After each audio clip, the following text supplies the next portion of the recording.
നമസ്കാരം. ഇസ്രായേൽ ജനതയെ നയിക്കുന്നതിന് ആദ്യകാലങ്ങളിൽ പ്രവാചകന്മാരായിരുന്നു ഉള്ളത്.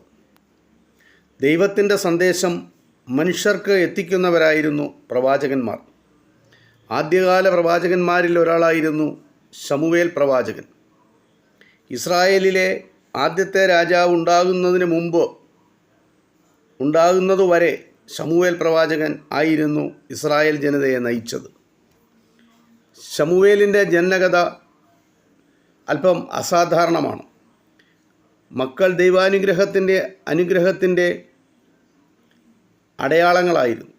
മക്കളില്ലാത്ത സ്ത്രീക്ക് ബഹുമാനം ലഭിക്കുമായിരുന്നില്ല. ഹന്ന എന്ന സ്ത്രീക്ക് മക്കൾ ഉണ്ടായിരുന്നില്ല. അതുകൊണ്ട് തന്നെ ഹന്ന വളരെ ദുഃഖിതയായിരുന്നു. എല്ലാ വർഷവും ഹന്നയുടെ ഭർത്താവായ എൽക്കാനയും മറ്റ് കുടുംബാംഗങ്ങളുമൊത്ത് ഹന്ന യാഗങ്ങൾ കഴിക്കുവാനായി ശീലോവിൽ പോകുമായിരുന്നു. അങ്ങനെയുള്ള സന്ദർഭങ്ങളിൽ ഹന്നായിക്ക് വളരെ ദുഃഖം തോന്നും.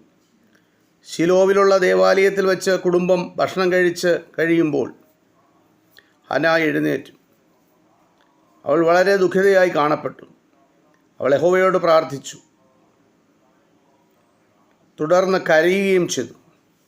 അപ്പോൾ പുരോഹിതനായ ഏലി വാതിലിനടുത്ത് തൻ്റെ ഇരിപ്പിടത്തിൽ ഇരിക്കുകയായിരുന്നു.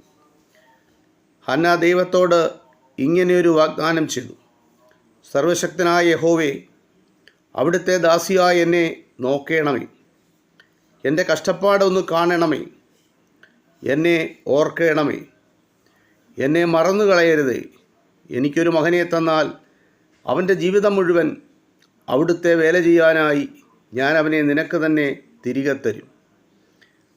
ഇതായിരുന്നു ഹന്നായുടെ പ്രാർത്ഥന. ഹന്നായുടെ പ്രാർത്ഥന നീണ്ടുപോയി. ഏലി പുരോഹിതൻ അത് ശ്രദ്ധിക്കുന്നുണ്ടായിരുന്നു. അവളുടെ പ്രാർത്ഥന ശബ്ദമുണ്ടാക്കാതെയായിരുന്നു. എന്നാൽ അവളുടെ ചുണ്ട് അനങ്ങുന്നുണ്ടായിരുന്നു. അതുകൊണ്ട് അവൾ മദ്യം കഴിച്ചതായിരിക്കും എന്ന് ഏലി പുരോഹിതൻ ചിന്തിച്ചു. പുരോഹിതൻ അവളോട്, മിണ്ടാതിരിക്കും മദ്യപാനി, എപ്പോഴാണ് നിൻ്റെ ബോധം തെളിയുന്നത് എന്നിങ്ങനെ ശകാരിച്ചു.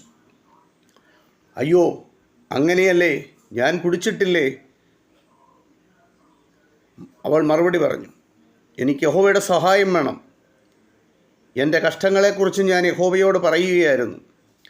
ഞാനൊരു ചീത്ത സ്ത്രീയാണെന്ന് അങ്ങ് ചിന്തിക്കരുതേ. എൻ്റെ ദുഃഖം കൊണ്ട് ഞാനിങ്ങനെ പ്രാർത്ഥിക്കുകയായിരുന്നു. സമാധാനത്തോടെ പോക, ഏലി പുരോഹിതൻ പറഞ്ഞു. ഇസ്രായേലിൻ്റെ ദൈവം നിന്റെ ആഗ്രഹം സാധിപ്പിച്ചു